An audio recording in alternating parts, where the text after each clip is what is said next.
Smile, please. Smile. Look at the end.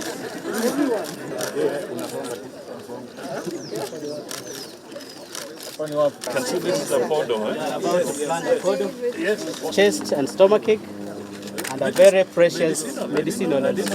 Yes, the bark infusion and the sap is good for stomach. Now you are giving the sapling life, it will nurture it here. Vice Chancellor, all protocols of that. And here we are showing something that's very critical for Kenya. Yeah, this one is very unique. This is runner beans. And runner beans is we are the first people in Africa to develop fresh market in runner beans. Company, HUNI. So let me give you the background. This company started in 1898. 120 years old, this company. We're the largest agri-inputs company in the country. We make fertilizers, agriculture chemicals, fertilizers. We have about 1,000 people, and we're in 5 countries doing the same thing. We recently invested $2 million in a new fertilizer blending factory. So the government fertilizer that was given us was made in my factory. Although the contract was given to other companies, they gave us some contract because we're the largest in manufacturing. And our brand is called Tabiti Super. So Tabiti Super is where we're pushing the focus on. Because it now has a blend. We add zinc. It's specifically for crops. If you grow maize, we have a blend for Can we give an appel? Can you see that? Okay. The photos will be on the ground. Yes. Maybe for more clarity. Yes. Yes. Yes. It exposes the...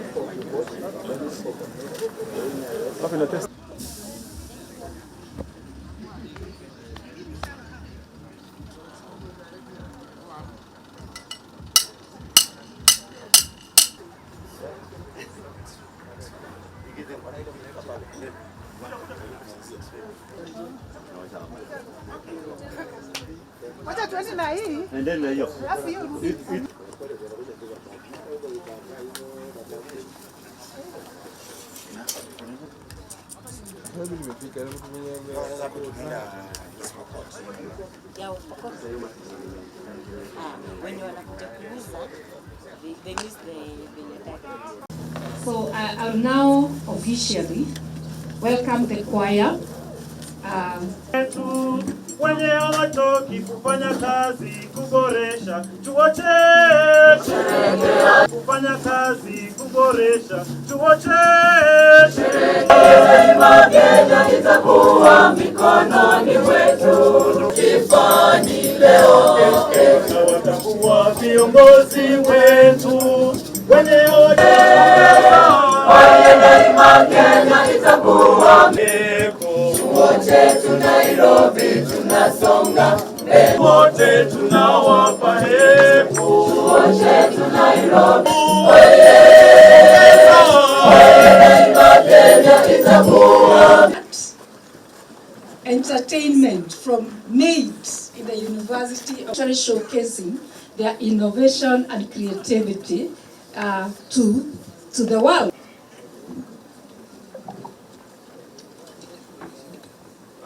Hot and sweet. Wait. Do you mean the first groundbreaking event of our faculty of agriculture? You mean they're from Mount Elgon?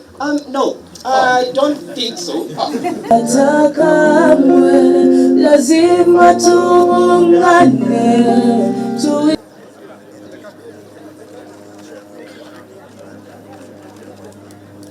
Unapenda hiyo kitu sana.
We are gathered here for the groundbreaking of the landmark Agricultural Technology Innovation Center, ATIC.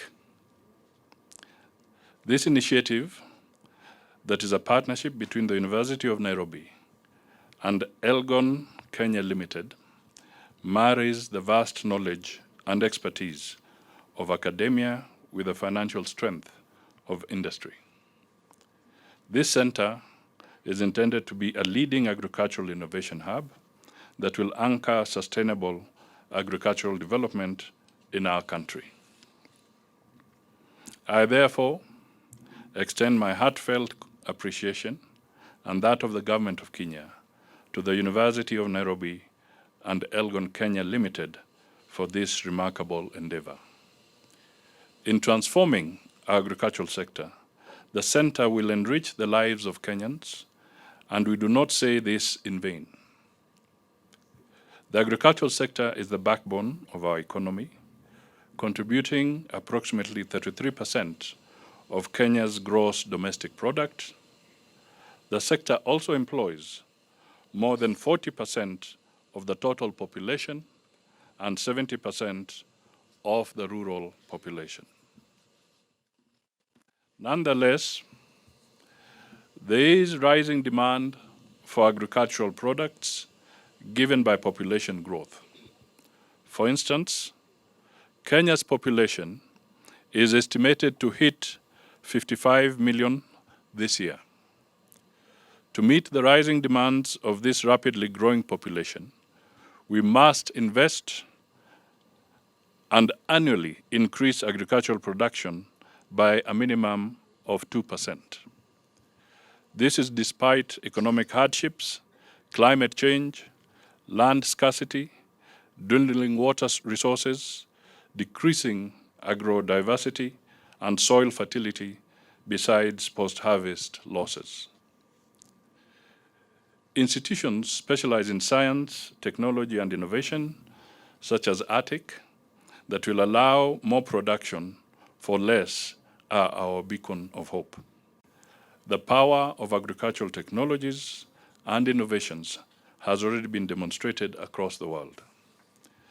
During the 20th century, as somebody did say here earlier, I think the young man, the Green Revolution, also known as the Third Agricultural Revolution, saw current developed countries use technology, transfer initiatives to greatly increased crop yields and agricultural production.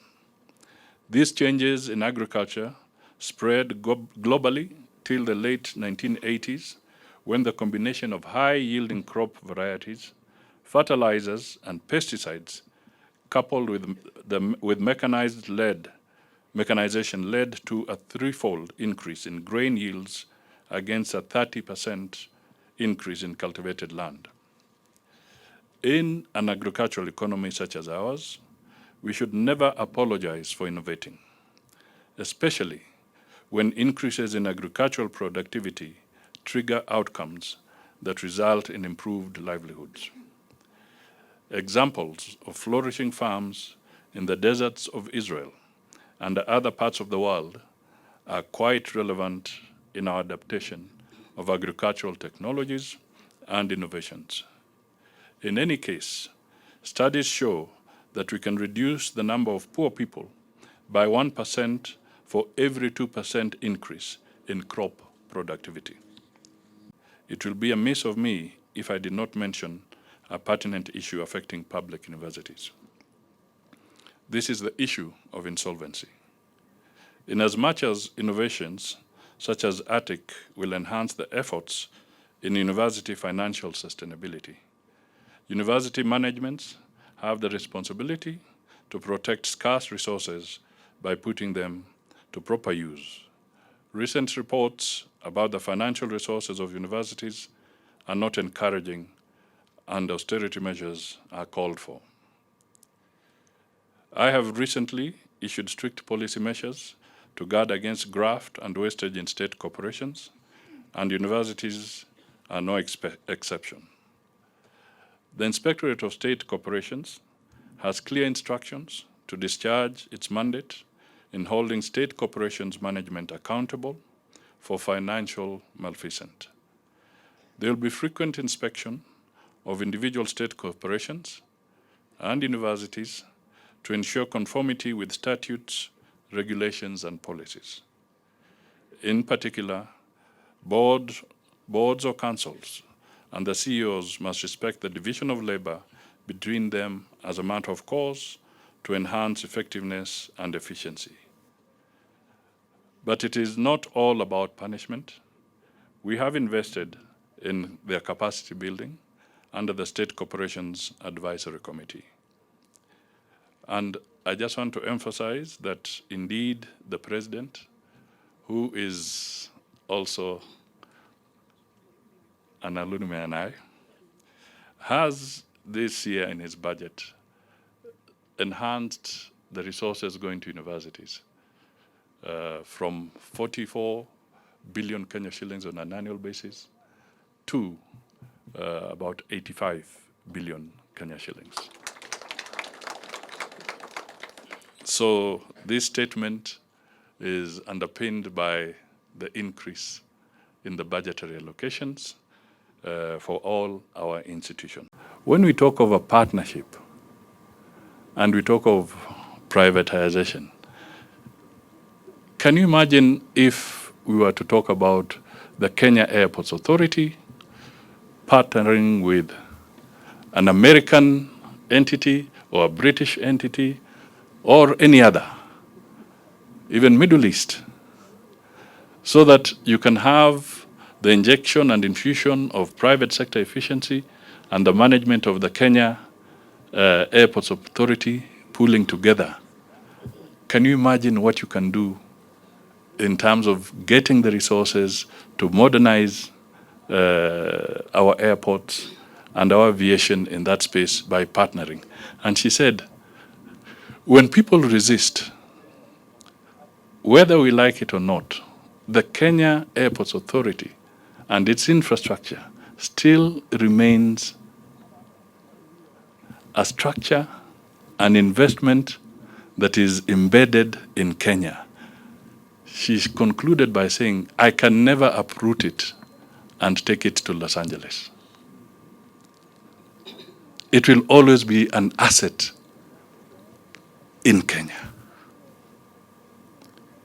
So the message I'm trying to put across is this. The Kantaria input here at the University of Nairobi shall never be uprooted. It will remain an asset of the Nairobi University, and it will be here, and he's not walking away with it. At the heart of this partnership is the transfer of knowledge, skills, and competency packages to the students. I am also pleased to learn that the collaboration between the two entails the acquisition of hands-on skills by graduates of the university through a joint internship program designed to offer experience in real work settings across the country. I consequently join you in celebrating the successful completion of the inaugural program involving 20 students. Ladies and gentlemen, universities are designed to offer education and training, and also conduct research to solve the problems afflicting society. Now, more than ever before, we must strengthen the contribution of universities in delivering their research products to end users. We must put behind us the culture of university research outputs with high potential to uplift the livelihoods of our communities ending up in repositories. I am aware that the principle of publish or perish, strongly enforced in universities, has contributed to this state of affairs. However, this standard could be a double-edged sword. It does simulate research, yes, but can also sacrifice the innovation potential in favor of numerous quick publications. The low level of patents emanating from university research explains the gravity of this matter. Collaboration with the industry is therefore necessary to usher in a new dawn founded on the principle of publish, patent, and prosper. My view is that the ATIC will enhance the commercialization of research outputs and accelerate the transfer of technologies to society. ATIC should be an open exhibition of technologies and a meeting point of innovators and their clients. In this manner, ATIC would be self-sustaining, contribute immensely to food security, promote agribusiness development, and enhance the realization of Kenya's Vision 2030 and the Sustainable Development Goals. We must break away from the notion that the private sector is the opposition of government. We have been targeting the wrong people in our political discourse. The private sector is not the opposition, and they should not be treated as opposition. We must develop solid partnerships. For far too long, the debate on the value of education, especially university education, to industry has reigned on in Kenya without practical interventions. Insufficient capacity to innovate, inadequate entrepreneurial skills, and poor work ethics have been cited as some of the missing links between the university and business development in Kenya. A pragmatic solution to this problem must lie in the collaboration between institutions of higher learning and industry. Such partnerships, while enhancing the innovative capacity of our university graduates through internship programs, also enable universities to deploy industry players to offer practical experiences, to enrich students learning as guests, visiting, or adjunct lecturers. Tailor-made courses designed and delivered with input from industry can contribute vastly to molding job creators and job-compliant graduates. What we are witnessing today, therefore, is a typical example of the collaboration between a market leader in agribusiness and a research-intensive university.